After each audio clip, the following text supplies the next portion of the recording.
अस्सलाम वालेकुम, good morning. Kohinoor के साथ मैं हूं डॉक्टर नबीहा अली ख़ान। जी हां, नेशनल और इंटरनेशनल लेवल पे बहुत सी खबरें इस वक्त सर्द जंग छिड़ी हुई है। एक खबर जो कि इस वक्त हर खबर से बड़ी खबर है और वो है रूस और यूक्रेन की वो जंग जिसमें अभी तक समझ नहीं आ रही कि ऊंट किस करवट बैठेगा। यूक्रेन जो इस वक्त रूस के कब्ज़े में है और यूक्रेन पर हमले पे हमला हो रहा है और बताया ये जा रहा है कि 600 मिसाइल जो है वो यूक्रेन पर चल चुके हैं। 2 अमरीकी एटमी बमबार तैयारे भी रूसी सरहदों पर जो है वो इस वक्त मौजूद हैं। अब पुतिन को मशरिकी वुस्ता से पहली मदद भी मिल गई है। इसी के साथ जो सिचुएशन और हालात चल रहे हैं वो कुछ इस किस्म के हैं कि जंग का 14वां दिन है और रूस और यूक्रेन की जो सर्द जंग छिड़ी है इसमें हज़ारों हलाकतें हो चुकी हैं, क़यामत बरपा है। हर तरफ लोग तकलीफ़, अजियत और परेशानी का शिकार हैं। जो ख़बरें हमें यूक्रेन से आ रही हैं, इस वक्त यूक्रेन के तमाम शहर जो है वो जंग का मंजर पेश किए हुए हैं और जंग भी ऐसी कि सर्द जंग जिसका अभी तक कोई लाहे अमल तय नहीं किया गया, जिसके बारे में अभी तक कोई टेबल टॉक सामने नहीं आई, जिसके बारे में अभी तक कुछ नहीं कहा जा रहा। क्या ये आलमी जंग का आगाज़ है? रूस किसी कीमत पर भी यूक्रेन पर हमला करने से नहीं रुक रहा है। आगे आने वाले हालात और वाक़यात जो है इस किस चीज़ की निशानदही करते हैं? वहाँ जो यूक्रेन में लोग फंसे हैं, जिस तरह से वो अजियत, तकलीफ़ और परेशानी का शिकार हैं, जिस तरह वहाँ पर लाशों पर लाशें गिराई जा रही हैं, शहर के शहर तबाह बर्बाद किए जा रहे हैं, जिस तरह उनकी फ़ौजी चौकियों को निशाना बनाया गया, इवन कि इस वक्त यूक्रेन के पास तो हथियार भी मौजूद नहीं है।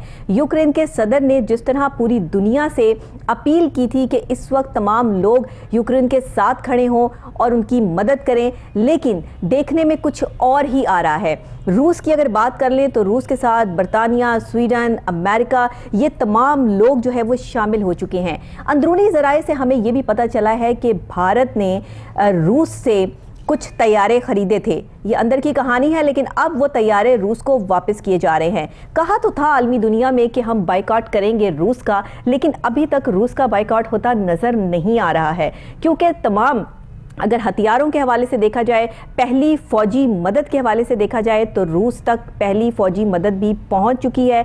और इसके अलावा जो इंडिया ने यानी कि भारत ने किया है रूस के साथ, वो कुछ इस तरह से है कि ख़रीदे हुए तैयारे वापस कर दिए हैं। जी हाँ, मुस्तनद तरीन ज़राए से जो है वो ये पता चला है कि ये तैयारे वापस कर दिए गए हैं। अब इसके पीछे जो है वो तफसीलात क्या है, इसको ऑपरेशन जी का नाम दिया गया है। रूस और यूक्रेन की जो ये जंग छिड़ी है, ये ऑपरेशन जी जो है वो अपने आखिरी मराहिल से गुजर रहा है, लेकिन अभी तक सूरत हाल जो है वो दिन ब दिन बदलती चली जा रही है। तकलीफ, अजियत, परेशानी पूरी दुनिया के लिए बनी हुई है। अब खाम तेल की कीमतें देख लें तो वो पूरी दुनिया में आलमी मार्केट में जो है वो बढ़ चुकी हैं। सूरत हाल ऐसी है कि काफ़ी मुल्कों में जो स्टॉक एक्सचेंज है वो क्रैश कर चुकी है। और इस वक्त में आज़ाद ज़राए फ़िलहाल ये भी तस्दीक करते हैं कि यूक्रेन के सरकारी टेलीविज़न से अपने ताज़ा तरीन वीडियो खिताब में यूक्रेनी सदर ने भी कहा है कि वो जंग जीतने तक दारुल हुकूमत कैफ में ही रहेंगे। रूस और यूक्रेन के दरमियान अमन मुज़ाकरात का तीसरा दौर भी ख़त्म हो चुका है, लेकिन अभी तक सूरत हाल क्लियर नहीं हो रही है। आखिर कब तक यूक्रेन में इस तरह तबाही की सूरत हाल रहेगी? कब तक रूस इसी तरह वहाँ पर तैयारे गिराता रहेगा और बमबारी करता रहेगा? अंदर की खबर हमारे पास ये भी है कि अमेरिका के हाथ रूसी खजाना लग गया है। जी हाँ, अब न्यूक्लियर बॉम्ब फटेंगे और आने वाले वक्त की पेशनगोई में ये पेशनगोई शामिल थी कि न्यूक्लियर बॉम्ब जो हैं उनसे जंग का आगाज़ किया जाएगा। तो अब सूरत हाल ये है कि अमेरिका के हाथ कुछ ऐसा रूसी ख़जाना लग गया है कि जिसमें न्यूक्लियर बॉम्ब भी जो है वो शामिल है। अब कहाँ जा रही है बात, किस तरफ जा रही है, रुख किस तरफ जा रहा है? क्या ये रूस और यूक्रेन इसी तरह लड़ते रहेंगे और लड़ के जो है वो इसमें और ममालिक भी शामिल हो जाएंगे, या फिर मुज़ाकरात की टेबल पर आकर मसले का हल तलाश किया जाएगा? सवाल बहुत बड़ा है। और पनाहगुज़ीन जो है, जो यूक्रेन के पनाहगुज़ीन हैं, वो इस टाइम पोलैंड भी पहुंचे हैं, जिनकी तादाद 8,85,000 है, और 1,59,000 पनाहगुज़ीन जो है वो हंगरी पहुंचे हैं। इसमें बताया यह जा रहा है कि 1,14,000 सवालकिया और 84,000 मालदीवा में पहुंचे हैं, 72,000 रोमानिया पहुंचे हैं, जबकि 1,34,000 यूरोप के दीगर मुल्कों में यूक्रेन से लोग पहुंच चुके हैं। अब सूरत हाल जंग की कैफियत जो है वो पेश कर रही है, और आपको पता है कि ये सर्द जंग है। इसी पे बात करने के लिए हमें अभी ज्वाइन किया है सीनियर दिफाई तज्जियाकार हैं ब्रिगेडियर रिटायर्ड सैयद गज़नफ़र साहब। अस्सलाम वालेकुम। जी वालेकुम अस्सलाम। ब्रिगेडियर साहब बहुत शुक्रिया आपने हमें ज्वाइन किया। ये बताइएगा कि यूक्रेन और इस वक्त जो रूस की सूरत हाल है इस पर आप क्या कहेंगे। 600 से ज़्यादा मिसाइल चल चुके हैं यूक्रेन पर और सूरत हाल ये है कि बमबारी किसी कीमत पर भी रोकने के लिए तैयार नहीं है रूस। आगे सूरत हाल को किस तरह क्लियर देख रहे हैं? असल में ये जितनी टेंशन पैदा हुई है, कन्फ्रंटेशन पैदा हुई है और जो ये जंग की सूरत हाल बनी है, इसका जिम्मेदार तो अमेरिकन और वेस्टर्न कंट्रीज हैं जिन्होंने अननेसेसरीली नेटो की एक्सटेंशन के लिए, यूक्रेन की डिप्लॉयमेंट के लिए और यूक्रेन को इस बात पर मजबूर कर रहे हैं कि आप नेटो में शामिल हो। हालांकि अगर आप पुराने माहिदे उठा के देखें और ख़ास तौर पे अगर आप जब बर्लिन वॉर गिरी थी उस वक्त रूस का और वेस्टर्न पावर का एक माहिदा हुआ था कि जी हम आप इस पर वो शोर न मचाएं, हम नेटो को डिप्लॉय नहीं करेंगे। लेकिन उसके बावजूद उन्होंने जो पॉलिसी है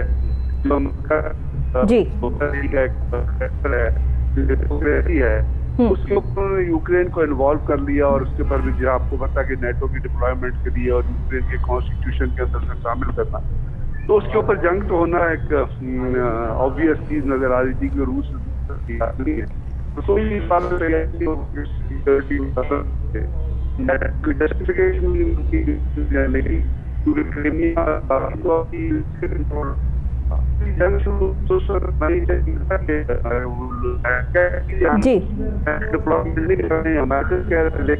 सर आपकी आवाज थोड़ी क्लियर नहीं आ रही है, हो सकता है कोई सिग्नल प्रॉब्लम है या क्या मसाइल है? थोड़ा सा सर ऊंचा बोलिएगा।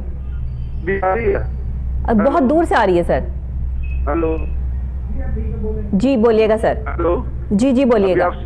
हाँ, तो वो रूस को जो अगर इस जंग को खत्म करना होता तो नेटो, अमेरिकन या बाकी कंट्रीज कहते थे कि हम नेटो की डिप्लॉयमेंट को नहीं कर रहे हैं, उसको कर रहे हैं जी।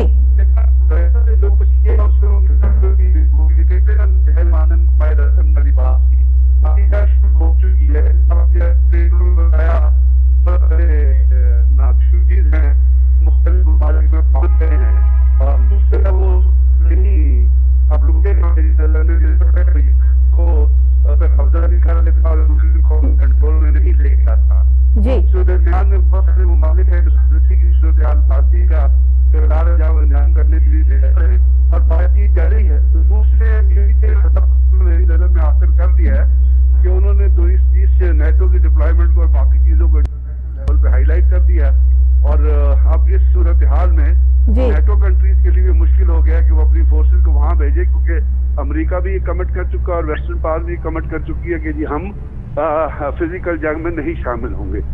तो अब सर आपको क्या लगता है कि रूस इस वक्त जिस सिचुएशन से जो है वो यूक्रेन को पूरी तरह से अपने कब्जे में लिए हुए है और मुज़ाकरात का तीसरा दौर भी खत्म हो चुका है, इससे आगे सूरत हाल अगर क्लियर नहीं होती तो ये ऊंट किस करवट बैठेगा? नहीं, ये तो मैंने जैसे आपसे अर्ज किया ना कि रूस ने यूक्रेन के ऊपर किसी न किसी तरह कब्जा जमाना है, बिल्कुल ठीक, या उसको एक कन्फ्रंटेशन की सूरत हाल में रखना है जी, ताकि वहां पे एक डिस्टर्ब सूरत हाल रहे और जो ऑब्जेक्टिव्स नेटो या अमेरिकन या वेस्टर्न पावर अचीव करना चाहती हैं वो पॉसिबल ना हो। और वो आपने देखा वो सूरत हाल पैदा हो चुकी है और उसके साइन आपको सामने नजर आ रहे हैं। बिल्कुल ठीक। अभी ये कुछ दिन और ये कन्फ्रंटेशन चलेगी, फिर लगता है कि किसी न किसी के जरिए कोई डील और कोई दरमियान में कोई ब्रोकर्स के जरिए कोई ना कोई मामला जो है वो किसी चाइना की एफर्ट्स के जरिए, क्योंकि चाइना ने इंडिकेट किया है कि ये जंग का भी खात्मा किया जाए और पीसफुल तरीके से मुज़ाकरात को हल किया जाए। बिल्कुल ठीक। तो मेरा ख्याल उस तरीक़ाकार से इसका कोई ना कोई नतीजा इस अगले हफ्ते के एक हफ्ते के अंदर कुछ ना कुछ नजर आएगा। लेकिन रूस ने जो अपना ऑब्जेक्टिव उसने सामने रखा है वो उसके ऊपर वेस्टर्न कंट्रीज को इस बात की इजाजत नेटो को नहीं देंगे कि वो अपनी रिक्वायरमेंट बिल्कुल ठीक। अच्छा सर, ये बताइएगा कि पहले तो कहा जा रहा था कि रूस का बाइकॉट किया जाए, पूरी दुनिया से ये आवाज़ें जो है वो गूंज रही थी, लेकिन देखने में तो कुछ और ही आ रहा है। सारी दुनिया जो है वो रूस के साथ मिल गई है और यूक्रेन को बिल्कुल अकेला छोड़ दिया गया है। यूक्रेनी सदर के भी इस तरह के बयान जो है वो सामने आ रहे हैं। तो इस वक्त में आप क्या कहते हैं कि जाहिर है जैसे आपने कह दिया कि रूस का जो है वो कब्जा पूरी तरह से यूक्रेन पर होने वाला है, ये तो चीज़ क्लियर हो जाएगी, क्योंकि या तो यूक्रेन को जो है वो हथियार डालने पड़ेंगे और या रूस जो है वो अपनी बात मनवाने में कामयाब हो जाएगा, तो ये सिलसिला जो है वो चलेगा। लेकिन ये दुनिया ने जो यूक्रेन के साथ किया, क्या ये ठीक है? वो तो ऐसे नेटो अमेरिका ने उनका साथ किया, अमेरिका को किया। अब कल बटालियन में टोनी ब्लेयर ने बना दिया कि इराक में हमला करना था तो गलत, लेकिन हमने कर दिया। असल में तो ये इराक और लिबिया और इसके ऊपर जो टोनी ब्लेयर और बुश जैसे लोग जो हैं, जो लेसर बुश जो है वो, और उसको उन लोगों को ट्राई करना चाहिए वॉर क्राइम्स, लेकिन वो नहीं हुआ। तो अब शुरू से वो यूक्रेन को भी तो कुछ सोचना चाहिए था ना। यूक्रेन की क़यादत को नहीं सोचना चाहिए था, लेकिन यूक्रेन का प्रेसिडेंट एक यहूदी है, आपको पता है, और वो चल रहा है इजराइल की डायरेक्शन पे, इजराइल की डिक्टेशन पे, यहूदियों की डिक्टेशन, ज़ियोनिस्ट की डिक्टेशन पे। सही। तो वो तो अपने मुल्क के लिए खुद ही खतरा पैदा कर रहा है ना। बिल्कुल बिल्कुल। आपको तो इस चीज में अब दुनिया, उन्होंने तो बड़ा क्लियरली अमेरिका ने कह दिया था, नेटो ने कह दिया था हम अपने ट्रूप डिप्लॉय नहीं करेंगे, अमेरिका ने कहा था हम अपने इतिहास हम नहीं भेजेंगे। तो सब यूक्रेन को सोचना चाहिए था कि उसको किससे बात करनी, कौन सी पावर है जो उसके नजदीक है और कौन सी पावर है जो दूर खड़ी हुई है। तो अगर अमेरिका उनसे दूर खड़ा हुआ है तो क्या ये यूक्रेन को सोचने की जरूरत नहीं थी? इसमें तो ये कहते हैं अगर आप खुद ही कहें कि आप बैल मुझे मार, तो फिर उसके ऊपर आप, और उसको क्या तकलीफ है यूक्रेन को कि वो नेटो को डिप्लॉय करे? यूक्रेन में पता है आपको, ईस्ट वेस्ट, ईस्ट यूक्रेन और वेस्ट यूक्रेन दो हैं। जो ईस्टर्न वहाँ पे जितना लोग हैं, ज्यादा पॉपुलेशन जो है, they are Russian origin, Russia के वहाँ पे लोग रहते हैं। ईस्ट यूक्रेन जो है वो जाना ही नहीं चाहता यूरोपियन यूनियन में या नेटो में।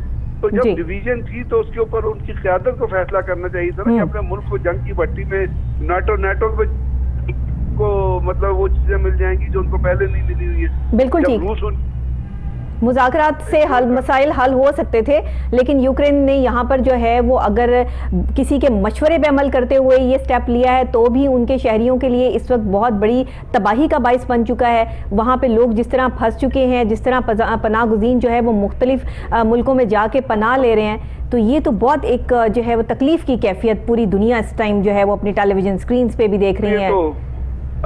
अल्टीमेटली जब आप अपनी मुल्क की पॉपुलेशन को सामने मद्देनजर रख के फैसले नहीं करेंगे, बिल्कुल ठीक, तो फिर इस किस्म की सूरत हाल पैदा होना, तो जो क़यादत होती है उसकी मिसकैलकुलेशन की तरफ से की तशबीह दी जा सकती है ना। सही, तो ये चीजें जो है अफसोस की बात है, जंग को कोई सपोर्ट नहीं करता, जंग को आप सपोर्ट नहीं कर सकते। बिल्कुल ठीक, बिकॉज जंग जो बुनियादी तौर पर तबाही का बाइस बनती है किसी भी सूरत हाल में हो, ऐसा ही लेकिन जब इस किस्म की सूरत हाल पैदा हो जाती है और आप वहाँ देखते हैं कि बड़ी ताकतें जो है वो गलती कर रही हैं और वो उनकी पॉलिसीज की, उनकी रेशा दवानियों की वजह से एक पब्लिक जो है वो इन्वॉल्व हो रही है, तो उसको एनालाइज करना, उसको क्रिटिसाइज करना, उसके ऊपर कोई मशवरे की सूरत में किसी चीज को लेके आना, वो तो एक फर्ज बनता है फिर दुनिया में रहने वाले इंटेलेक्चुअल्स का और दुनिया में रहने वाले लोगों का, या उन ताकतों का जो उनको सपोर्ट कर रही है या नहीं सपोर्ट कर रही है। सही। सर, अंदरूनी जराये से ये भी पता चला है कि भारत ने कुछ तैयारे खरीदे थे 2020 की जो है वो ये बात है रूस से, लेकिन अब वो तैयारे जो है वो रूस को वापस कर दिए गए हैं। क्या साबित करने की कोशिश की गई है सर यहाँ पर? भारत इस वक्त एक अजीब सी गेम खेल रहा है। आपने देखा कि वो अमेरिका ने उनके साथ माहदे किए थे, रशिया ने उनके साथ माहदा किया था, अमेरिका कैंप में वो चलते नजर आते, लेकिन जब करारदाद पेश हुई तो इंडिया ने भी रूस के खिलाफ वोट नहीं दिया। तो इस डिप्लोमेसी में वो दोनों साइड से अपने आप को सेव करने या अपने आप को कनेक्टेड रखने की कोशिश कर रहे हैं, के साथ भी और अमेरिका के साथ भी। अब वैसे तो डिप्लोमेसी का तकाजा यही होता है कि आप अपने इंटरेस्ट को देख के फैसले करें। तो अगर उनका इंटरेस्ट ये कहता है कि हम अमेरिकन के साथ रहे और अमेरिकन को बाय कर ले और या रशियंस को भी आप कनेक्टेड रहे, तो ये तो उनका अपना फैसला है। सही। उन्होंने खुद बोला है। बिल्कुल ठीक। लेकिन रशिया के साथ उनके बड़े क्लोज ताल्लुकात रहे हैं बड़े अरसे से, और आपको पता है 65 की वॉर में, 70 की वॉर में पाकिस्तान में जब हुई तो रशिया ने फुल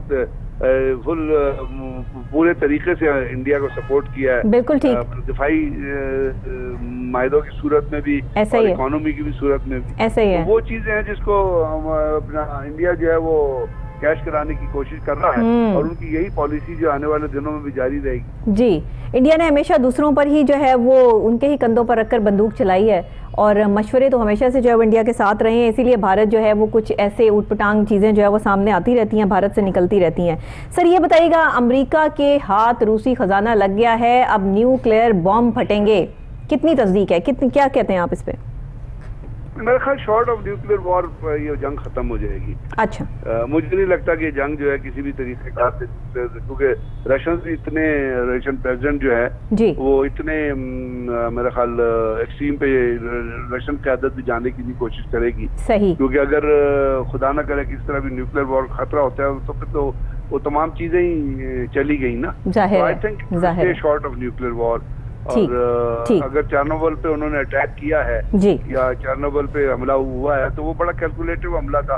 उन्होंने उस जगह पे हमला किया जहाँ से कोई ताबकारी का खतरा नहीं था। जी, तो मुझे नहीं लगता कि ये जंग जो है किसी भी तरीक़ेकार से न्यूक्लियर हॉलोकॉस्ट की तरफ या न्यूक्लियर वॉर की तरफ जाएगी। बिल्कुल। आपके मुताबिक ये जंग आने वाले कुछ वक्त में जो है वो टेबल टॉक तक मसला आ जाएगा और ये रुक जाएगी?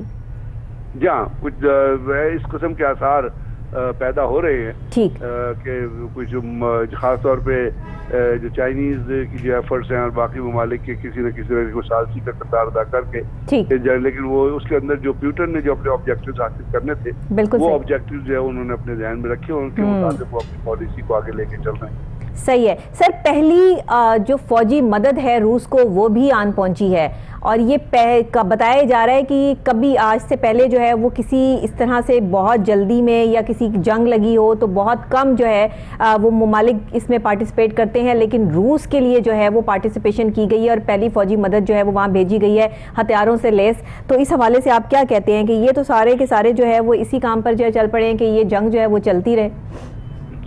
अच्छा देखिए, जैसे मैंने आपसे पहले अर्ज किया कि रूस की कनेक्टिविटी बहुत सारे ममालिक के साथ माजी में भी रही है जी, और अभी प्यूटन ने भी कोशिश की है कि वो अपनी डिप्लोमेसी को जो है वो लेके मुख्तलिफ तरीक़ेकार से, चाहे दिफा के मायदे के तौर पे है, इकॉनमी के तौर पे है, लेके आगे चले। जिस तरह पाकिस्तान के प्राइम मिनिस्टर भी आपको पता है रशिया गए थे और वहाँ अभी रिसेंटली कल परसों ही पाकिस्तान का उनका इकोनॉमिक माहिदा जो है वो इकोनॉमी का एक माहिदा हुआ है जिसमें गैस पाइपलाइन का सिस्टम है, और उसके खैर वो गैस पाइपलाइन तो उस वक्त होगी जिस वक्त आपके अफगानिस्तान के हालात जो ठीक होंगे, लेकिन भारत उसमें कुछ चीजें ऐसी सामने आई हैं। तो वो उसमें आप जो ममालिक आपके साथ चलना चाहते हैं और जो ममालिक साथ है वो तो मदद करेंगे, चाहे वो दफी एतबार से हो या इकोनॉमी के एतबार से हो, लेकिन रूस के पास खुद भी इतना वेपन्स का इतना स्टॉक पाइल है, इतना उनके पास रिजर्व्स है, इतने उनके पास हथियार है, मुनिशन और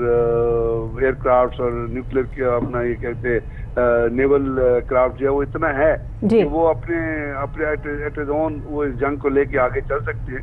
लेकिन जो ममालिक मदद करना चाहते हैं साफ जाहिर है वो यूक्रेन की भी किसी न किसी तरीक़ेकार से कर रहे हैं, क्योंकि आपने देखा कि बहुत सारे ये भी खबरें आई हैं कि बहुत सारे ऐसे लोग दुनिया के मुख्तलिफ खित्तों से जो है, इवन इंडिया की खबरें आई थी कि वहाँ से लोग यूक्रेन पहुंच गए हैं टू फाइट अगेंस्ट रशियंस और उनको यूक्रेन के अंदर तरबियत दी जा रही है। तो ये चीजें तो जंगों के दौरान चलती हैं और इसमें फौजी मदद भी होगी और इकोनॉमी के हिसाब से भी होगी। और जैसे दुनिया में मैंने आपसे कहा कि अगर यूक्रेन में कोई लोग पहुंचे हैं जो ट्रेनिंग के बाद रशियन फोर्सेस खिलाफ लड़ना चाहते हैं, जो जिनको आप नॉन स्टेट एक्टर्स कह सकते हैं, तो वो भी चीज जो है वो भी चलती नजर आएगी आपको। सर ये ऑपरेशन जी इसको जो है वो नाम दिया गया है, कहते हैं कि आखिरी मराहिल से गुजर रहा है, जैसे कि आपने भी इसका तज्जिया कर दिया है कि आने वाले कुछ टाइम में ये बिल्कुल ख़त्म हो जाएगा या टेबल टॉक तक बात आ जाएगी, तो आप भी जो है वो हतमी तौर पर आपका यही तज्जिया जो है वो माना जाए कि ऑपरेशन जी बस ये अपने आखिरी मराहिल से गुजर रहा है?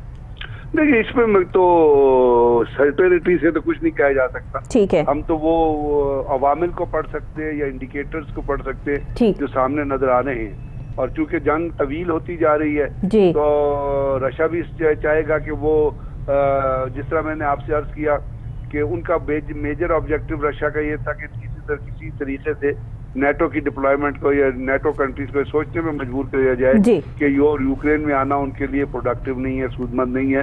और यूक्रेन को इस बात की इजाजत ना दी जाए कि वो किसी भी तरीकेकार से यूरोप की तरफ नजर करे, क्योंकि जैसे मैंने आपसे कहा कि यूक्रेन के अंदर ज्यादा लोग जो है रशियन ओरिजिन के लोग हैं और उन्हीं के अकीदे को फॉलो करते हैं जो रशिया के अंदर लोग वेस्टर्न साइड के लोग हैं जो यूरोप की तरफ जाना चाहते हैं। लेकिन रूस उसकी इजाजत उन्होंने पहले बड़ा कैटेगोरिकली कह दिया था कि उसको देखते हुए अगर उनको ये ऑब्जेक्टिव नजर हाल होता नजर आ रहा है बिल्कुल तो वो तो रशिया के फेवर में नहीं होगा, मफाद में नहीं होगा। सही, बहुत शुक्रिया सर, आपने हमें ज्वाइन किया और अपने तज्जिए से भी हमें जो है वो रोशनास करवाया कि इस वक्त सूरत हाल क्या है और आने वाले वक्त में कुछ वक्त बाद जो है रूस और यूक्रेन की जो ये जंग है ये टेबल टॉक तक आ जाएगी।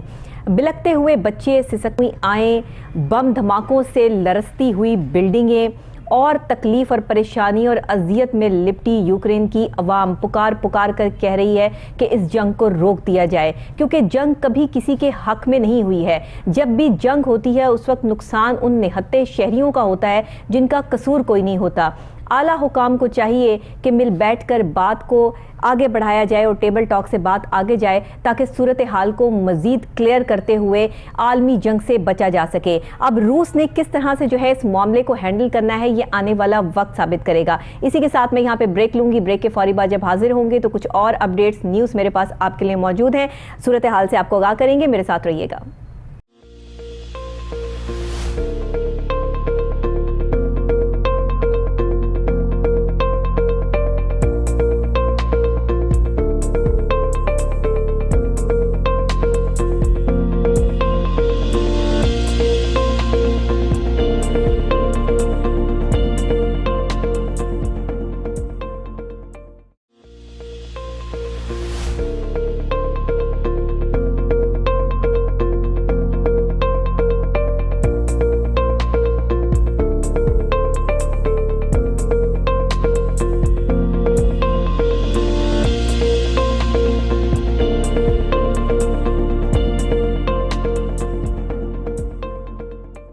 वेलकम बैक नाजरीन, आप देख रहे हैं गुड मॉर्निंग कोहिनूर। मैं हूं डॉक्टर नबीहा अली खान।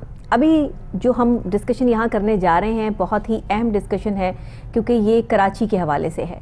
कराची में अभी जो सूरत हाल चल रही है उस हवाले से मैं आपको अपडेट करती चलूँ कि कराची में senior director land anti encroachment Bashir Siddiqui की ज़ेर निगरानी सुप्रीम कोर्ट के अहकामात के मुताबिक डिस्ट्रिक्ट ईस्ट सोल्जर बाज़ार और डिस्ट्रिक्ट सेंट्रल नागन चौरंगी के तरफ तजावुज़ात के खिलाफ ऑपरेशन जारी है। और ये ऑपरेशन जारी जो है इसमें क्या सूरत हाल है, मज़ीद आगे जो है वो क्या देखने में मिल रहा है, इसके लिए हमारे पास हमारे नुमाइंदे हैं अनवर मक्सी। उनकी एक रिपोर्ट है जो अभी हम चल के देखते हैं और फिर इस पे बात करते हैं। Senior director land anti encroachment Bashir Siddiqui की जेर निगरानी डिस्ट्रिक्ट ईस्ट सोल्जर बाजार और डिस्ट्रिक्ट सेंट्रल नागन चौरंगी के इतराफ में इंसदाद तजावुजात ऑपरेशन किया गया। दुकानों और फुटपाथ पर बनाए गए चबूतरे सनशेड को मस्मार किया जा रहा है।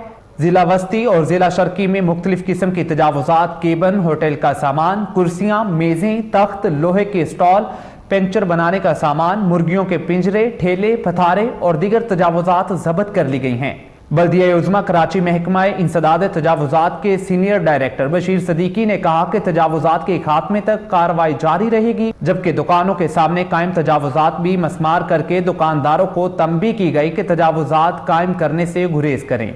तजावुजात कायम करने वालों के खिलाफ दोबारा कार्रवाई की जाएगी। बल्दिया उज़्मा कराची के महकमा इंसदाद तजावुजात की टीमों के साथ इलाकाई एडिशनल कमिश्नर, असिस्टेंट कमिश्नर इलाकाई police, rangers, anti encroachment police, city warden और दीगर इदारों की टीमें भी मौके पर मौजूद हैं।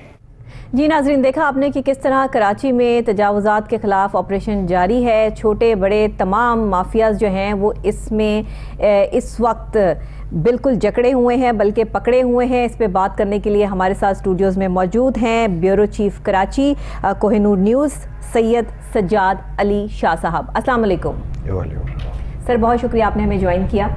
ज़रा अपडेट तो दीजिएगा कि क्या सूरत हाल है तजावुजात के खिलाफ जो ये ऑपरेशन जारी है, इसमें किस हद तक कामयाबी हो रही है, किस हद तक जो है वो आपको रुकावटें देखने में मिल रही हैं, क्या अपडेट्स हैं? जी शुक्रिया। पहले तो मैं आपका शुक्रिया अदा करता हूँ, फिर इस मामले पे हम आते हैं जी कि इंक्रोचमेंट के ख़िलाफ़ जो है वो सुप्रीम कोर्ट के जो है बड़े सख्त अहकाम हैं और अदलिया इस सिलसिले में जो है वो इंतहाई सख्त अहकाम दे के बैठी है। हम देख रहे हैं अभी जैसे आपने रिपोर्ट चलाई इब्तिदा में प्रोग्राम के जी कि बशीर सिद्दीकी साहब जो हैं वो senior director land and encroachment मेहनत कर रहे हैं वहाँ पे और काफ़ी चीज़ों को वो लेके चल रहे हैं। जी जी लेकिन यहाँ सवाल थोड़ा सा ये भी उठता है कि डॉक्टर साहब ये तजावुज़ात, ठेले, बोर्ड, पथारे, ये इन लोगों को ये हटाया जा रहा है जिनसे वायलेशन ये होती है कि चलें पैदल चलने वालों को तकलीफ आ गई, ट्रैफिक की रवानी जो मुतासर हो गई जी या दीगर छोटी मोटी तकालीफ आ गई, होता है ये काफ़ी हद तक नज़र आ रहा है। सही। असल जो इंक्रोचमेंट है वो जैसे नस्ला टावर को गिराया गया, सही, बहुत बड़ा वाक़या है और बहुत बड़े अहकामात थे उसमें अदलिया के जिन पर अमल दरामद किया गया और बहुत खूबसूरती से उस पर अमल दरामद किया गया। देर सवेर हुई उसके अंदर कुछ मामलात हमें भी नज़र आए थे कि किस तरीके से उसको टाला जा रहा था, लेकिन बहरहाल आखिर में जो है वो उसके ऊपर इम्प्लीमेंट करना पड़ा और बहुत सख्त कार्रवाई हुई। बिल्कुल ठीक। इसी तरह मलीर के इलाके में कुछ जगहों पे हम देख रहे हैं कि डीसी मलीर जो है वो बड़ी मेहनत कर रहे हैं और कई सौ एकड़ ज़मीन जो है सरकारी ज़मीन वो वागुजार करा रहे हैं। तो असल जो काम है वो तजावुज़ात में सरकारी ज़मीनों को वागुजार कराना है और वो इमारतें जो गैर कानूनी तामीर हो गई हैं और कराची को जो है वो एक जंगल का कानून के तहत तामीर किया गया कराची में उन इमारतों को, सही, उनको डिमोलिश करके और उनके मुतासरीन को उनका हक देना। सही, क्योंकि मुतासरीन तो पैसे दे के बैठे हैं, उन्होंने उनको लूटने वाले लोगों के खिलाफ भी कार्रवाई होनी चाहिए तो लूट के ले जा चुके और सिंध गवर्नमेंट के लिए वाज़ेह अहकामात सुप्रीम कोर्ट के कि मुतासरीन को मुआवजा सिंध गवर्नमेंट दे। बिल्कुल ठीक। तो सिंध गवर्नमेंट मुतासरीन की तरफ भी देखे, नस्ला टावर के मुतासरीन भी हैं, बहुत ज़्यादा तादाद में हैं और मैं देख रहा हूँ कि उनमें भी अब तक कोई पेशरफ्त ऐसी नहीं हुई कि किसी को कोई मुआवजा अदा कर दिया गया हो या कोई चीज़ नज़र आई हो। सर आप क्या देख रहे हैं कि कब तक ये ऑपरेशन जारी रहेगा? सूरत हाल जो इस वक्त है, ये ऑपरेशन शुरू तो हो चुका है लेकिन जाहिर है कि इसमें बहुत सारी रुकावटें अभी बाकी हैं। जो एक छोटा माफिया बैठा हुआ है जिसमें ठेले वाले हैं, जिसमें ये सारा सिस्टम चल रहा है, जिसमें जगह जगह लोग जो है वो बनाकर बैठे हुए हैं कि ये हमारी जगह है और हम यहाँ से उठेंगे नहीं, रेडी वाले हैं, और छोटा माफिया है, फिर बड़ा माफिया भी है, लैंड माफिया। ये सारे जो है वो mixture of kind of mafias जो बैठे हैं वहाँ कराची में, इनको किस तरीके से जो है वो हैंडल किया जा सकेगा? इनका तरीक़ाकार ये है कि जब से ऑपरेशन शुरू हुआ है अहकामात के मुताबिक सुप्रीम कोर्ट के, वो ऑपरेशन मेरी नज़र में ज़ाती मेरी राय है कि वो सुस्त रवैये का शिकार है और इस सारे ऑपरेशन में जिस तरह कामयाबी होनी चाहिए थी उसमें तावील और उज़र पेश किए जा रहे हैं, वो कामयाबी हासिल नहीं हो पा रही है और वो तेज़ी नज़र नहीं आ रही जो होनी चाहिए। सही। मिसाल दूंगा, यहाँ रेलवे लैंड की मिसाल दूंगा, यहाँ मलीर के इलाके में जो कि MDA के अंडर में आता है उसकी मिसाल दूंगा, जहाँ कई सौ एकड़ ज़मीनों पे जो है वो कब्ज़ा माफिया बाकायदा प्लॉट्स अलाट करते हैं, सोसाइटियाँ बनाते हैं। तो जिसमें से ये DC मलीर का जिनका मैंने जिक्र किया, इन्होंने एक सोसाइटी जो है डिमोलिश की रिसेंटली और बड़ा अच्छा काम किया, ज़मीन वागुजार कराई और उनका बुकिंग ऑफिस भी डिमोलिश किया। तो सवाल ये उठता है कि DC मलीर साहब से मैं ज़रा सा ये कहना चाहूँगा हम अपने चैनल के तवज्जुह से, बिल्कुल सही, कि क्या जब ये दफ्तर तामीर हो रहा था, जब यहाँ बुकिंग हो रही थी, जब यहाँ प्लॉट्स कट रहे थे, तो लोग कहाँ थे, इदारे और हुक्काम कहाँ थे? उनको नज़र नहीं आ रहा था कि आवाम से पैसे लिए जा रहे हैं। सही। ऐसी कई सोसाइटियाँ हैं जिन पे बाद में कार्रवाई होती है जब आवाम लुट चुके होते हैं, आवाम मुतासर हो चुके होते हैं और वहाँ पे ये कौन लोग हैं जो इतनी दीदा दिलेरी से जो है वो वहाँ पे कब्जा करते हैं और फिर प्लॉट काटते हैं और बाकायदा दफ्तर खोल के सही अपनी सेल का आगाज़ करते हैं। ऐसे ही इलाका सुरजानी टाउन जो कि बहुत बड़ा कवर्ड एरिया है और बहुत बड़ी ज़मीन है और वह सरकारी ज़मीन की भी बहुत बड़ी अहमियत है। सही सही। वहाँ भी गोठों से लेके हर जगह पे 2-2, 4-4 फाइलें करके लोगों को बेवकूफ़ बनाया जा रहा है। वहाँ प्लॉट काटे जा रहे हैं, ज़मीनें बेची जा रही हैं, प्लॉट्स को बेचा जा रहा है, मकान तामीर करके बेचे जा रहे हैं। और पुलिस जो है वो अभी थोड़े दिन पहले सुरजानी के SHO भी बीमार थे, उनसे मेरे रिपोर्टर ने गुफ्तगू भी की तो वो एक्टिव नज़र आए, उन्होंने कस्में खाई। एक रिपोर्ट भी हमने अपने इदारे में कोहिनूर चैनल पे चलाई थी कि जिसमें वो एक्टिव नज़र आए। वो कह रहे थे मेरा कोई कसूर नहीं, मैं कब्ज़ा माफिया का सख्त दुश्मन हूँ। सही। लेकिन बेतहाशा कब्ज़ा माफिया सुरजानी टाउन में, लियाकताबाद में, मलीर में, कुरंगी में, कोई जगह कराची की ऐसी बची नहीं है कि आज भी गैर कानूनी शादी हाल वर्किंग में है, काम हो रहा है। है। सही। वहाँ शादियां हो रही हैं, प्रोग्राम्स हो रहे हैं बाकायदा तौर पे, और शादी हाल के मालिकान जो है वो खूब अय्याशी कर रहे हैं। वो मालिकान के पास वो हाल कहाँ से आए, सही, वो कैसे बन गए, क्या हुक्काम सो रहे थे, क्या एंटी इंक्रोचमेंट इतनी तादाद में जब ये तजावुजात मौजूद हैं जो गैर कानूनी बनाई गई हैं, इस पे कानून की जो इम्प्लीमेंटेशंस हैं वो करवाई जा रही हैं, आप क्या यकीन दहानी कराते हैं कि कराची की जो सूरत हाल आप अपनी आंखों से देख रहे हैं इस वक्त, और फिर जो हमारे साथ senior director land anti encroachment शामिल हैं वो जो इस पे इम्प्लीमेंटेशन कर रहे हैं, आप कितने मुतमईन हैं इस चीज़ से? बशीर सिद्दीकी को मैं देख रहा हूँ कि वो एक्टिव हैं कराची के अंदर, वो अपना काम कर रहे हैं, लेकिन जिस हद तक मैं जो बात करना चाह रहा हूँ वो ये है कि तजावुजात सिर्फ ठेला, फुटपाथ और ये रक्षा स्टैंड, बस स्टैंड, ये तजावुजात तो है ही हैं। जो असल तजावुजात हैं वो ये हैं कि सरकारी ज़मीनों पे कब्जा, सरकारी वो जिसकी डोमेन में भी आए, चाहे वो किसी का भी डोमेन हो, वो क्या काम करे वहाँ पे, सरकारी ज़मीनें वागुजार कराई जाएं तमाम। और जहाँ वायलेशन हुई है, जहाँ ग्राउंड प्लस 2 की परमिशन के बजाय ग्राउंड प्लस 5 बना हुआ है, 4 बना हुआ है, 6 बना हुआ है, उसको फौरी तौर पे जो है डिमोलिश किया जाए। सर, अभी हमें ज्वाइन किया बशीर सिद्दीकी साहब ने, जो सीनियर डायरेक्टर हैं लैंड एंटी इंक्रोचमेंट, हमारे साथ ऑन कॉल मौजूद हैं। अस्सलाम वालेकुम सर। वालेकुम सलाम जी, बहुत शुक्रिया प्रोग्राम में ज्वाइन करने के लिए। सर, इस वक्त जो ग्रैंड ऑपरेशन जारी है कराची में तजावुजात के खिलाफ, इस हवाले से आप जो अपडेट हमें करना चाहें, जिस तरह आप बड़े ही पुरतपाक अंदाज से ये काम कर रहे हैं, इसमें बहुत सारी जो है रुकावटें भी हैं, इसके हवाले से क्या कहते हैं? जी, सबसे पहले तो आपका बहुत बहुत शुक्रिया मुझे अपना मौक़िफ़ देने का। देखिए, ये बात तो बिल्कुल डिफरेंट है कि कराची के अंदर जो है 40-50 साल से जो है वो कब्जा माफिया का कब्जा था, और वो अवनोसने अपने बड़े मजबूत किस्म के जो है शिकंजे में घेरे होते हैं इस कराची शहर में। कोई पार्क, कोई रोड, कोई फुटपाथ, कोई ग्राउंड और कोई भी ऐसी एमिनिटी प्लॉट नहीं था जो कराची का जो कि कब्जा माफिया के शक्ल में नहीं था। सही। और इससे पहले तमाम इदारे, मतलब कराची में जितने 19 सिविक एजेंसी हैं वो मुख्तलिफ किस्म के ऑपरेशन करती थी, वो नाकाम हो जाते थे।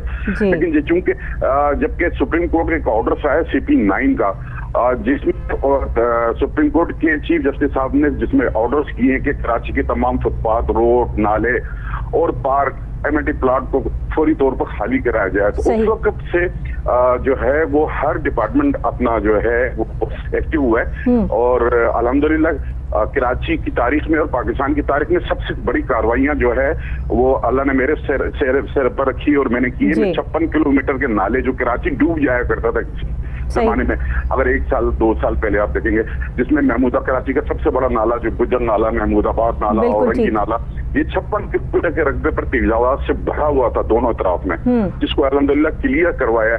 इसी तरह इम्प्रेस मार्केट थी हमारी, इसी तरह लुंडा बाजार था, औरंगजेब मार्केट थी हमारी, जो है जू मार्केट थी, बेताशा अलादीन पार्क था जो बाग ने अपने कासिम था, अपना हिल पार्क था, इसी तरह किस्म के यानी तमाम जगहों को वागुजार कराए। हजारों और सैकड़ों एकड़ जगह जो कराची मेट्रोपोल कॉर्पोरेशन के लैंड कंट्रोल सबको वागुजार कराए। रोजाना की बुनियाद पर हमारे हर डिस्ट्रिक्ट के अंदर कार्रवाई जारी रहती है, तमाम तजावुजात का खात्मा किया जा रहा है। आज भी जो कार्रवाई हुई है वो लियाकताबाद में हमने की है, जिसमें तकरीबन जो है 16-17 दुकानें जो फुटपाथ पर बनी हुई थी उनको मार की, और तमाम सनसेट, चबूतरे वगैरह से मसमार की। सही। सर, ये ऑपरेशन कब तक जारी रहेगा? आप मतलब कितना टाइम जो है वो मजीद इस चीज में लगेगा? देखिए, ये 40-45 साल का रिकॉर्ड है कराची मेट्रोपोल कॉर्पोरेशन का जो लैंड एंड इंक्रोचमेंट डिपार्टमेंट, अल्हम्दुलिल्लाह हम सबकी मावनत करते हैं। यानी मेरा डिपार्टमेंट एक वाहिद डिपार्टमेंट है कराची में जो KPT को भी मावनत करता है, जो कंटोनमेंट बोर्ड को भी मावनत करता है, जो कि रेलवे को भी मावनत करता है, जो रेवेन्यू को मावनत करता है, जो हमें अपनी क्या नाम कहते हैं मदद के लिए बुलाता है। हम उसकी अपनी तो अपनी दूसरों के साथ भी मिलकर कार्रवाइयां करते हैं। आपको अगर मैं मिसाल दूं, जैसे KDA का ऑफिसर्स क्लब था, वो हमने ही उसको मसमार किया है। ST14 प्लॉट जो रेवेन्यू का था उसको भी हमने मसमार किया। इस तरह बेशुमार कराची में जितने तजावुजात का खात्मा हुआ है वो सब के सब land and encroachment department Karachi Metropole corporation ने किया। ठीक सर, ये जो सरकारी जमीनों को वागुजार कराने के मामलात हैं, इस हवाले से क्या अपडेट्स हैं? देखिए, हर कराची जो है, मैंने आपको जिस तरह जिक्र किया कि मुख्तलिफ एजेंसियों के पास है, जिस तरह KDA, LDA, MDA, railway, cantonment board, KPT और डिफरेंट तमाम इदारे हैं तो क्या जिनके ये पास है। कराची मेट्रोपॉलिटन कॉर्पोरेशन के पास जितनी भी सरकारी जमीन कब्जे में थी, अल्हम्दुलिल्लाह उसको तकरीबन वागुदार करा चुके हैं। अभी रिसेंटली हमने 350 एकड़ की जमीन कटर बगीचा जो सुप्रीम कोर्ट ने ऑर्डर किया उसको वागुदार कराया है।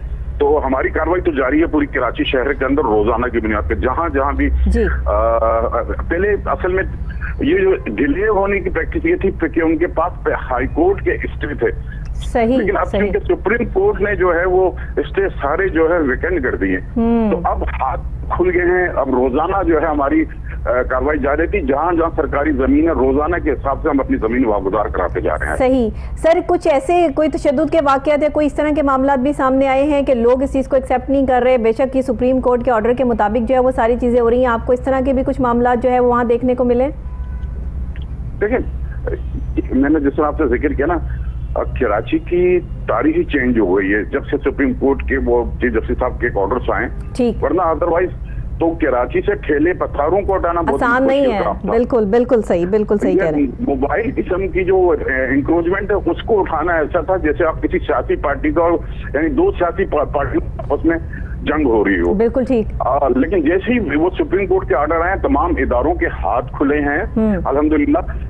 सब एक अम्ब्रेला के नीचे जो है वो जमा होकर कार्रवाई करते हैं। हम जब अपनी कार्रवाई करते हैं, हम डिस्ट्रिक्ट एडमिनिस्ट्रेशन को, पुलिस को, रेंजर्स को और तमाम इदारों को हम कॉल करते हैं, वो फौरन आते हैं हमारे प्रोग्राम में और उस प्रोग्राम के तहत अपनी कार्रवाइयाँ जो है, इसलिए ये तमाम कार्रवाइयाँ इसी सेक्टर में, इसका सारा सेहरा जो दूंगा वो सुप्रीम कोर्ट के इस ऑर्डर को दूंगा जो CP9 में उन्होंने हमारे हाथ खोले। बिल्कुल ठीक। सर ये बताइएगा कि लैंड माफियाज के बड़े बड़े नाम जो है मंजर आम पर आए, इनकी गिरफ्तारियां भी अमल में लाई गई हैं? हाँ बिल्कुल आपने सही सवाल किया।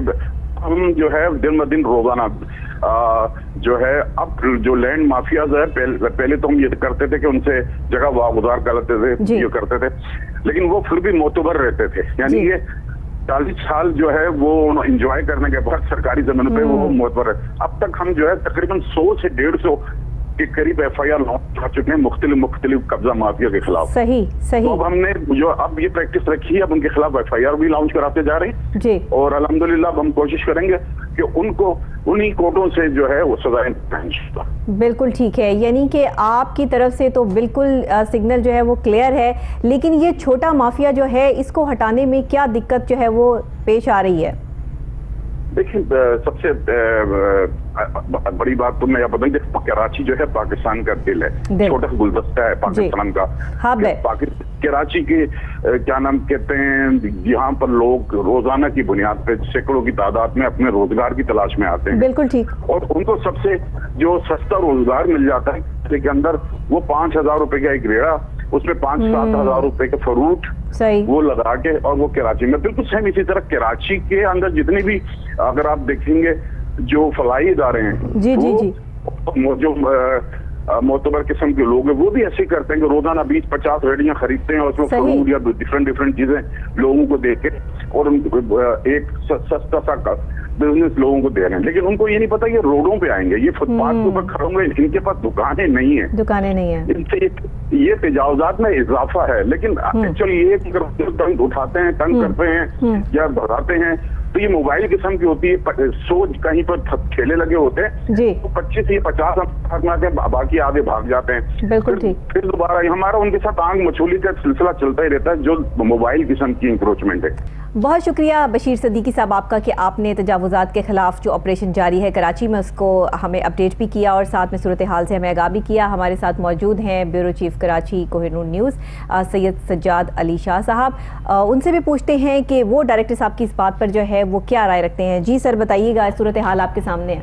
जी बिल्कुल, इस वक्त सीनियर डायरेक्टर बशीर सदीकी साहब ने जो गुफ्तगू की वो बगौर मैं सुन रहा था और मैं ये जानता हूँ कि वो किस हद तक काम कर रहे हैं और कहाँ कहाँ उनकी ऑपरेशन टीम काम कर रही है और वो कहाँ कहाँ बैकअप भी देते हैं, ये भी बिल्कुल मानने वाली बात है। सही।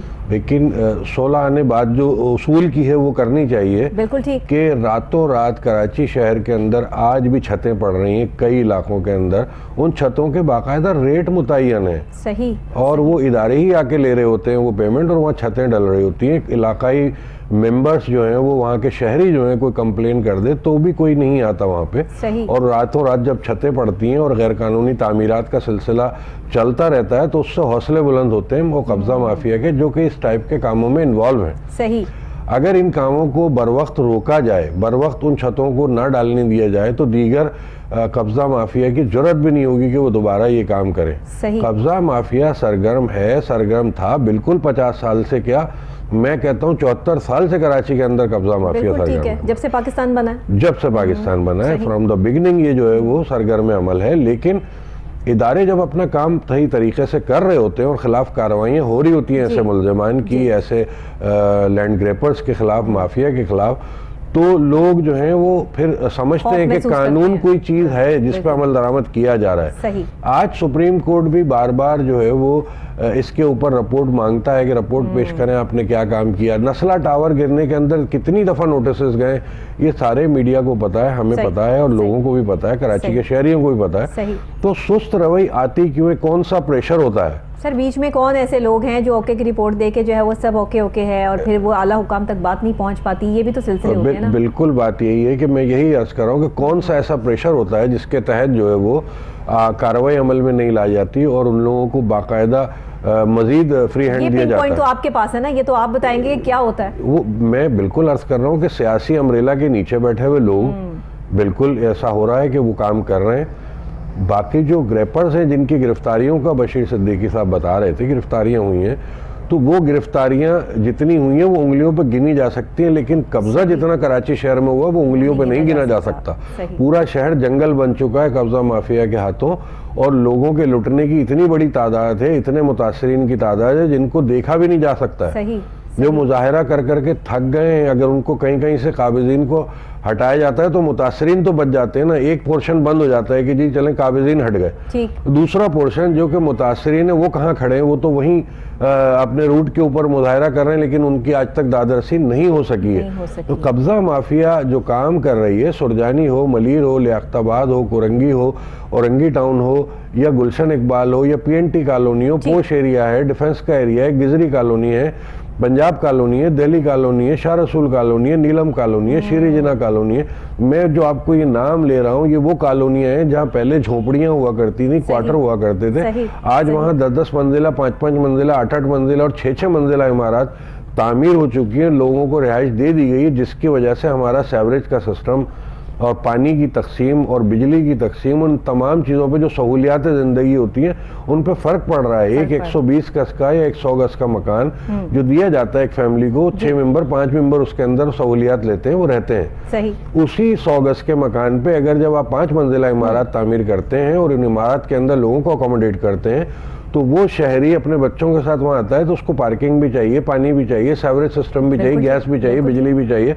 तो ये यूटिलिटीज जब उसे फराहम कर दी जाती हैं गैर कानूनी बिल्डिंग के अंदर, तो वो भी तो कौन कर रहा है, इसको देखा जाए ना। सही सही। अब वो मस्मार होगी तो जाहिर है उस शहरी का क्या होगा, उस शहरी का क्या कसूर है जो वहाँ पैसे दे के बैठा है। वहाँ गैस का मीटर किसने लगाया, वहाँ KE के कनेक्शंस किसने दिए। सही। और वहाँ पे तो पूरी अवेयरनेस होनी चाहिए ना कि कराची है या लाहौर है या इस्लामाबाद है या कोई भी ऐसी जगह है कि जहाँ पर आपने कोई जगह खरीदनी है, लेनी है, उसके लिए कौन सी ऐसी डॉक्यूमेंटेशन होनी चाहिए जो खरीदने वाले को पता हो कि ये रियल है और ये जगह जो है वो किसी कब्जा माफिया के पास नहीं है बल्कि ये उनकी अपनी जगह है। खरीदने से पहले कुछ तो लोगों को अवेयरनेस इसमें हवाले से देनी चाहिए। देखें इस मामले में बड़ी क्लियर गुफ्तगू ये है कि सादा लो आवाम, सादा लो शहरी जिनको नहीं पता होता किसी मामलात का, वो सस्ता देख के कि हम गरीब लोग हैं आज हमारे सर छुपाने की जगह बन जाएगी, सही बात है, वो इस माफियाज को पैसा देते हैं। एक पढ़ा लिखा शहरी जो है वो मुतासर कम होता है। सही। लेकिन चूंकि नस्ला टावर का मामला ताज़ा तरीन है जो कि अभी जख्म हरा है और मैं उस पर इसलिए बात कर रहा हूँ बार बार कि वहाँ पढ़े लिखे लोग अकोमोडेट थे, वो एक महंगी प्रॉपर्टी थी कराची शहर की, और उसमें जो लोग इन्वॉल्व थे वो लोग नहीं देख सके कि आया इसके अंदर ये कितना रकबा जो है गैर कानूनी तौर पर लिया गया और क्या बहस के मामलात हैं और आखिर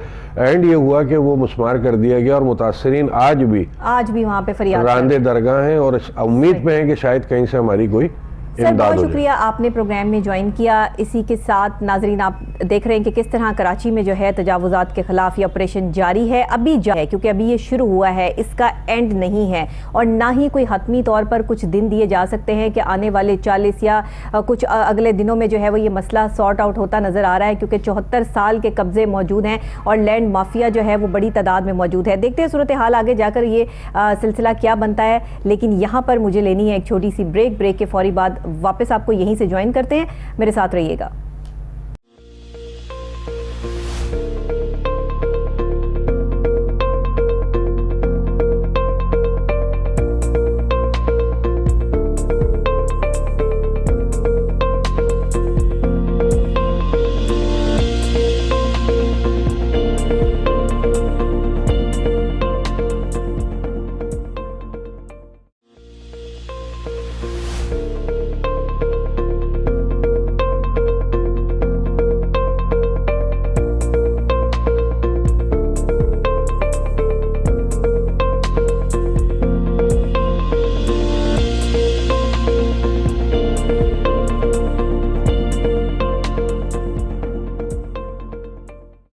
वेलकम बैक नाजरीन, प्रोग्राम आप देख रहे हैं गुड मॉर्निंग कोहिनूर। मैं हूं डॉक्टर नबीहा अली खान।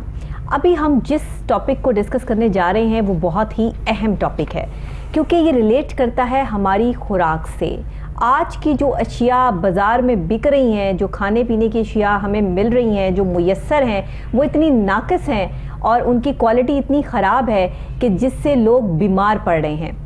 अब डॉक्टर्स के पास जो रश लग रहा है, पेट की बीमारियां हो गई, मैदे की बीमारियां हो गई या स्किन पे एलर्जी की बीमारियां हो गई, ये सूरत हाल क्यों इतनी जो है वो तकलीफ़ें हो चुकी है, इस पर बात करने के लिए हम बात ये करेंगे कि ये चीज़ें कहाँ से आती हैं, और अगर ये आ जाती हैं, मार्केट में ये चीज़ अवेलेबल है, तो फिर इस पे पंजाब फूड अथॉरिटी वाले सोए हुए क्यों हैं, इस पे कोई इम्प्लीमेंटेशन क्यों नहीं होती, इन 2 नंबर चीज़ों को जो है वो बंद क्यों नहीं किया जाता। जब बच्चे बाज़ार से लेकर बर्गर खाते हैं तो उसमें ये नहीं मालूम कि उस शारमे या बर्गर में मुर्दार जानवर का गोश्त मौजूद है, मरे हुए जानवरों का गोश्त जो है वो उसमें शामिल किया जा रहा है। साथ ही जो केचप, जो अचार, जो मसाला जात मार्केट में मौजूद है, वो भी नाकिस सूरत हाल इस वक्त इख्तियार किए हुए हैं। अब अगर हम बात कर लें responsibilities and functions of PFA यानी पंजाब फूड अथॉरिटी की रिस्पॉन्सिबिलिटीज़ क्या हैं, तो जनाब एक्ट तो मंजूर हुआ 2011 में। फिर पंजाब फूड अथॉरिटी रेगुलेटरीज जो है ये क्या मॉनिटर क्या करते हैं, इनकी काम क्या है, तो इसमें ये इंश्योर करते हैं manufacturers, distributors, importers, other stakeholders और प्रोवाइडर्स सेफ फूड के किस तरह से जो है वो आप फूड को सेव कर सकते हैं। यही नहीं है बल्कि provides scientific advice and technical support to the government in matter relating to food safety। इसमें ये बहुत ज़्यादा जो है वो चीज़ काउंट करती है। एस्टैब्लिशमेंट ऑफ फूड लेबॉर्ट्रीज बहुत काउंट करती हैं। Organise training programme in food safety and standards बहुत काउंट करते हैं। Promote general awareness regarding food safety and standards, जो कि डेवलप करने में अभी तक पंजाब फूड अथॉरिटी जो है वो नाकाम रही है, लेकिन जब भी इनके किसी तर्जुमान से बात करो तो वो सब अच्छे की रिपोर्ट दे देते हैं। ऐसा क्या है कि हमारे लोग नाकिस खाना खाने की वजह से बीमार पड़ रहे हैं और पंजाब फूड अथॉरिटी वाले सोए पड़े हैं। इस पर एक रिपोर्ट तैयार की है हमारे रिपोर्टर सलमान शाह ने। आइए पहले ये रिपोर्ट देखते हैं, उसके बाद उनसे बात करते हैं। पंजाब फूड अथॉरिटी का क़याम 2012 को अमल में लाया गया। इस अथॉरिटी को बनाने का मकसद सूबा पंजाब की अवाम को मेरी खुराक की फरहमी यकीनी बनाना था। पंजाब फूड अथॉरिटी की जानिब से मिलावट माफिया के खिलाफ सख्त कार्रवाइयाँ भी अमल में लाई गयी। लाहौर के दाखिली रास्तों पर पंजाब फूड अथॉरिटी के अफसरान की जानिब से नाके लगाए जाते और दूध बरदार गाड़ियों की चेकिंग के दौरान अगर दूध में मिलावट पाई गई तो उसे मौका पर जाया कर दिया जाता रहा। इसी तरह पंजाब के मुख्तलिफ इलाकों में जाली शहद, गैर मैरी केचप, 2 नंबर जूस और गंदे पानी से फसलों को शराब करके जहरीला करने वाले इंसानी सेहत दुश्मन अनासिर के खिलाफ कार्रवाइयाँ फूड अथॉरिटी की जानिब से अमल में लाई गयी। पंजाब फूड अथॉरिटी की जानिब से रेस्टोरेंट्स और फूड पॉइंट्स पर काम करने वाले वर्कर्स के मेडिकल होना लाजिम करार दिए गए। लेकिन जिस तरह मिलावट माफिया पंजाब में सरगर्म है, वहाँ फूड अथॉरिटी की तमाम कार्रवाइयाँ तकरीबन न होने के बराबर नजर आती हैं। आज भी पंजाब में मिलावट माफिया अपने पंजे गाड़े हुए है। ये माफिया कहीं केमिकल से बना दूध मार्केट में फरोख्त कर रहा है तो कहीं गुटखे की शक्ल में जहर। नौजवान नस्ल के अंदर दाखिल कर रहा है। कभी नाले के गंदे पानी से फसलों की काश्त करके जहरीली सब्जियां मार्केट में लाता है, तो कभी मुर्दा जानवरों का गोश्त आवाम को खिला देता है। पंजाब फूड अथॉरिटी की कार्रवाइयां आगाज में तो काबिल तारीफ थी, लेकिन वक्त गुजरने के साथ साथ फूड अथॉरिटी भी अपने मकसद से हटी नजर आने लगी। पंजाब फूड अथॉरिटी अब फंड्स जनरेट करने का महकमा बन गया है। फूड पॉइंट्स के लाइसेंस की मद में फूड अथॉरिटी हर साल करोड़ों की आमदन कर रही है। फूड अथॉरिटी के अफसरान लग्जरी गाड़ियां और लाखों रुपए तनख्वाह लेने के बावजूद मिलावट माफिया के खिलाफ कार्रवाई करने से गुरेजा नजर आते हैं। सुबह में जगह जगह एक गड़वी के साथ एक गड़वी दूध फ्री बेचने वाले मिल्क पॉइंट्स की भरमार है। गड़वी के साथ 5 गड़वी दूध बिल्कुल फ्री, 10 गड़वी के साथ 10 गड़वी दूध बिल्कुल फ्री। शानदार ऑफर, शानदार पैक, पिंडी भट्टियां दे चढ़ाने लाके दा दूध मिल रहा जनाब। जो केमिकल नुमा दूध जो कि लिक्विड है शहरियों को फरोख्त कर रहे हैं। गुटखा, कबाब, मेनपुरी हर पान शॉप पर दस्तयाब है। कुछ मुर्दा जमीर लोग मुर्दा जानवरों का गोश्त बेचने से भी गुरेज नहीं करते, जबकि खुले मसाला जात जिन पर पाबंदी आयद कर दी गई थी वो भी परचून की दुकानों पर बासानी दस्तयाब है। जानवरों की हथेलियों से तेल निकालकर मार्केट में फरोख्त करने वालों का कारोबार भी अरूज पर है।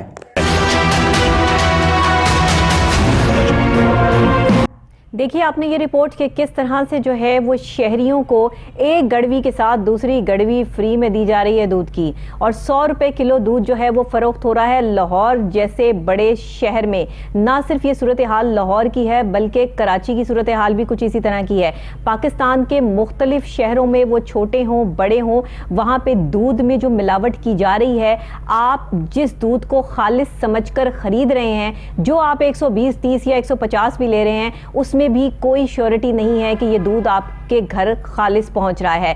क्या वजूहात हैं कि बच्चे आए दिन पेट की बीमारियों में मुब्तला रहते हैं और आपके बुजुर्ग और बड़े जो है वो मैदे की बीमारियों में पड़े रहते हैं और डॉक्टर के पास जाना जो है वो ज़रूरी हो जाता है। आज हर घर में हर शख्स बीमार है। इसकी वजूहात क्या हैं कि हमारे पास नाकिस फूड मौजूद है, हमारे पास सूरत हाल बड़ी गंभीर है। सलमान की ये रिपोर्ट आपने देखी, हमारे साथ स्टूडियो में मौजूद हैं।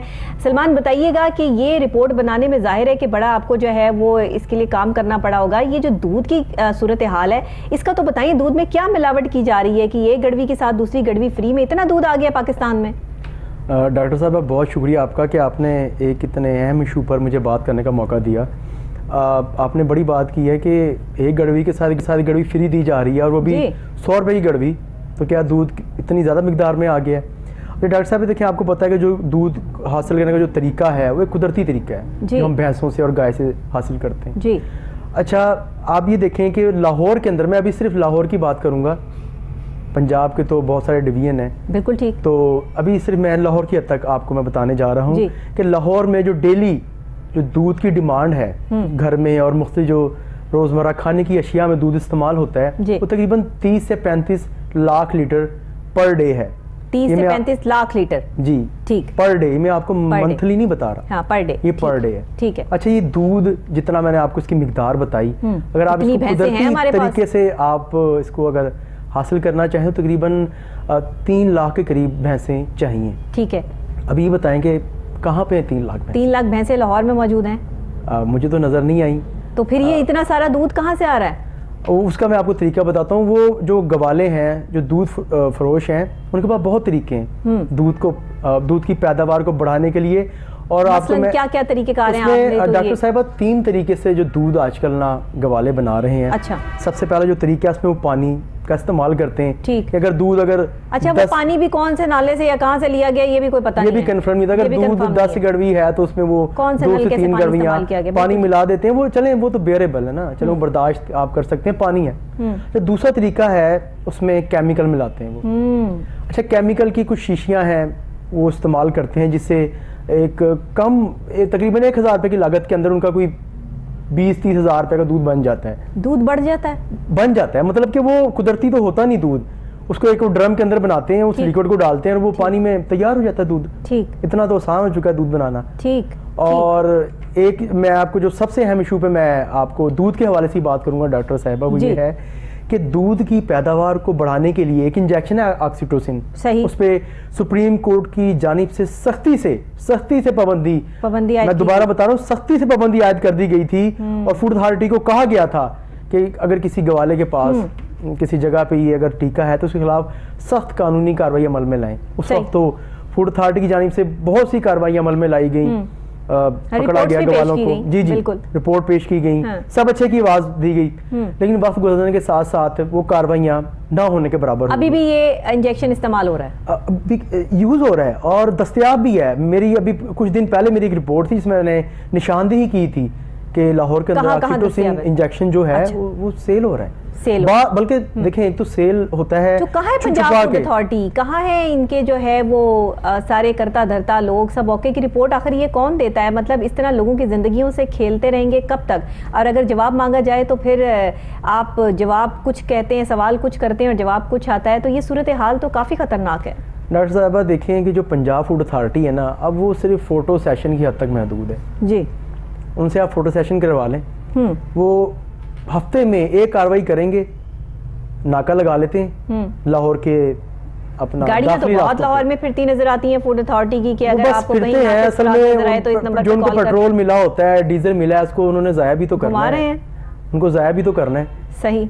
अब देखिए वो दाखिली रास्तों पे लगा लेते हैं नाके, और जिसकी मतलब कि एक पे कार्रवाई करके उसकी फोटो सेशन की और बस अच्छा उनकी सलमान, कार्रवाई ये मुकम्मल। बताएं, केचप, बच्चों के चिप्स, बोतलें, जूस जो बच्चे बड़े शौक से खाते पीते हैं, स्कूल जाते हुए साथ लेकर जाते हैं कि अगर लंच साथ नहीं है तो वो जो है बाज़ार से जूस और ये चिप्स वगैरह साथ ले जाते हैं, ये भी अपने जो एक ख़ास कंपनीज हैं, चलें उनकी तो बात अलग है, लेकिन उनकी भी डुप्लीकेट कंपनीज जो है वो बन चुकी हैं और वो उसी डब्बे में 2 नंबर जूस फ़रोख्त हो रहा है, उसी पैकेट में 2 नंबर चिप्स फ़रोख्त हो रहे हैं और आप अंदाज़ा नहीं लगा सकते कि बाहर से पैकेट बिल्कुल रियल है और अंदर से जब आप चीज़ निकालते हैं तो आपको जले हुए चिप्स नहीं मिलते हैं और वो जूस इस तरह का नाकिस किस्म का मिलता है। बोतलें इवन के जो है वो 2 नंबर बनाई जा रही हैं, कोई मतलब चेक एंड बैलेंस नहीं है। इतना रोज़ की तादाद में पकड़ते हैं, रिपोर्टें चलती हैं, फिर भी जो है वो चीज़ ख़त्म नहीं होती।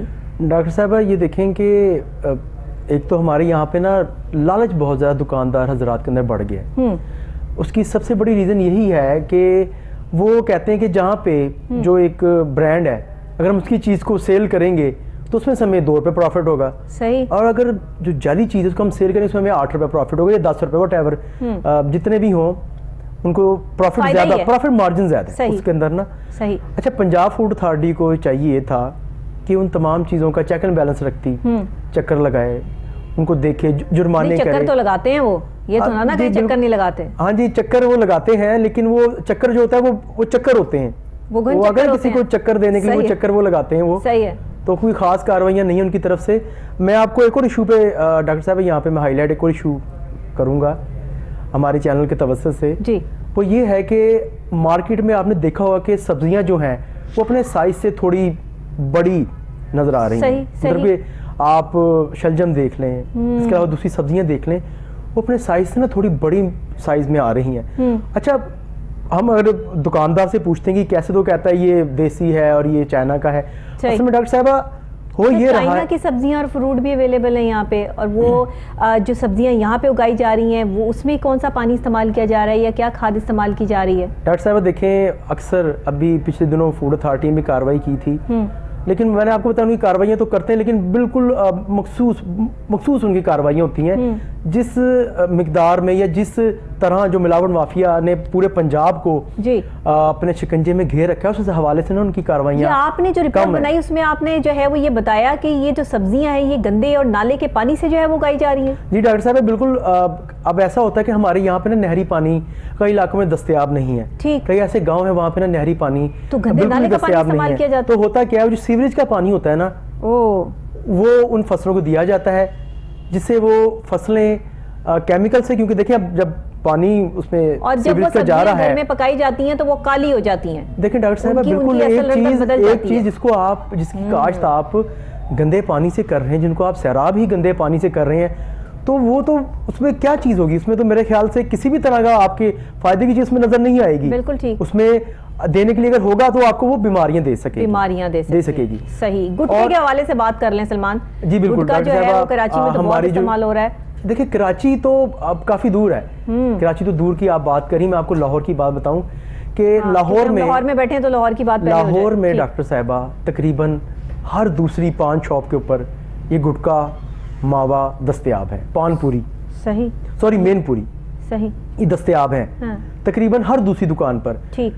अच्छा, इसके अंदर जो चीज़ें इस्तेमाल होती है इसको बनाने के अंदर, डॉक्टर साहब आप सुनेंगी तो आप परेशान हो जाएंगी कि पिसा हुआ शीशा। पिसा हुआ शीशा? जी बिल्कुल, पिसा हुआ शीशा, केमिकल और अफ्यून जो ड्रग है उसमें इस्तेमाल की जाती है। हमारी यंग जनरेशन आप देख रही हैं कि हर साल गले के कैंसर, जिगर के कैंसर में और मुंह के कैंसर में मुब्तला हो रही है। इसके पीछे डॉक्टर साहब जो मेन वजूहात है ना वो गुटके की हैं। गुटके की। गुटका इतनी बासानी डॉक्टर साहब, मैंने अभी पिछले दिनों मैंने एक अपनी ऐसी चीज है कि एक दफा लग जाए तो लोग इसको छोड़ नहीं सकते हैं। बिल्कुल डॉक्टर साहब, आप बिल्कुल सही फरमा रही हैं। इसमें कोई ऐसा उन्होंने कोई फूड का कलर या कोई इसमें लेवल ऐड किया होगा ना कि जो आप टेस्ट लें तो वो टेस्ट आपको लग जाए। डॉक्टर साहब देखें, ये जहर की दूसरी किस्म है, जहर की जो आम बिक रही है। बिल्कुल सही है। लेकिन मैं हैरान होता हूँ कि पंजाब फूड अथॉरिटी की जो कार्रवाइयाँ हैं वो कहाँ पर हैं? मुझे तो कार्रवाई कहीं पर नजर नहीं आ रही पंजाब फूड अथॉरिटी की जानिब से। अगर कार्रवाइयाँ की जाएं तो जो गुटखा माफिया इतना सरेआम तीदा दिलेरी के साथ दुकानों पर वो गुटखा बेच रहा है, वो उसको लगाम लग ना जाए। बिल्कुल सही। लेकिन मेरे बड़े अफसोस से मुझे कहना पड़ रहा है कि पंजाब फूड अथॉरिटी जो अपने फ़राइज़ को ठीक तरीके से फ़राइज़ में तो बहुत सारी चीज़ें शामिल हैं। फ़राइज़ में तो उनके जो है वो responsibilities, matters, rating, food safety, ये सारी चीज़ें शामिल हैं। लेकिन अगर आप देखने में आए तो फिर ये सारी चीज़ें नहीं नज़र आती हैं। लेकिन आप किसी भी जो है वो इदारे के हुकाम से बात कर लें या किसी जो है वो तर्जुमान से बात कर लें तो आपको जो है वो बड़ा आगे से जो है जवाब बिल्कुल करेक्ट मिलता है। बहरहाल जी, पंजाब फूड अथॉरिटी की तरफ से जो मामलात और हालात ये सारे आप जो है वो देख रहे हैं, जो रिपोर्ट हमने आपको दिखाई है, कोशिश करें कि आप खुद अपने बच्चों को, अपने आप को जो है वो इस चीज़ से दूर रखें। सलमान, बहुत शुक्रिया आपका कि आप इसी तरह हम आपको गाहे बगाहे बुलाते रहेंगे, आपकी रिपोर्ट्स जो है वो प्रोग्राम में शामिल भी करेंगे। नाजरीन, पंजाब फूड अथॉरिटी की तरफ से कोई इम्प्लीमेंटेशन अभी तक नहीं हो रही। बहुत शुक्रिया सलमान शाह आपका कि आपने अपनी पंजाब फूड अथॉरिटी के हवाले से जो रिपोर्ट दी और नाकिस खुराक जिस तरीके से यहाँ पर सेल हो रही है और जिस तरीके से लोग बीमार हो रहे हैं, उस पर पंजाब फूड अथॉरिटी के जो तर्जुमान हैं उनसे भी हमने बात करने की कोशिश की, लेकिन पंजाब फूड अथॉरिटी के किसी भी शख्स ने बात नहीं सुनी और ना ही हमारी कॉल उठाने की जो है वो हिम्मत की है। बहरहाल ये साफ और वाज़िया अल्फाज में आपको बताना चाहते हैं कि पंजाब फूड अथॉरिटी की तरफ से क्या सूरत हाल है। फैसला आपको करना है कि क्या आपने अपने बच्चों को ये नाकिस अशिया खिलानी और पिलानी है। क्या ये दूध जो सरेआम फरोख्त हो रहा है, एक गड़वी के साथ एक गड़वी फ्री, जिसमें 100 रुपए किलो जो है वो दूध फरोख्त किया जा रहा है और नाकिस सूरत हाल है, क्या आप ये जहर जो है वो अपने बच्चों को या खुद को जो है वो पिलाना या खिलाना चाहते हैं, या फिर सूरत हाल आपके सामने है। प्रोग्राम आज यहीं पर जो है वो ख़त्म करते हैं। कल फिर नई सुबह नए आगाज़ के साथ दोबारा आपसे नई अपडेट्स और स्टोरीज़ के साथ मुलाकात करेंगे। तब तक के लिए डॉक्टर नबीहा अली खान को इजाज़त दीजिएगा। अल्लाह निगहबान।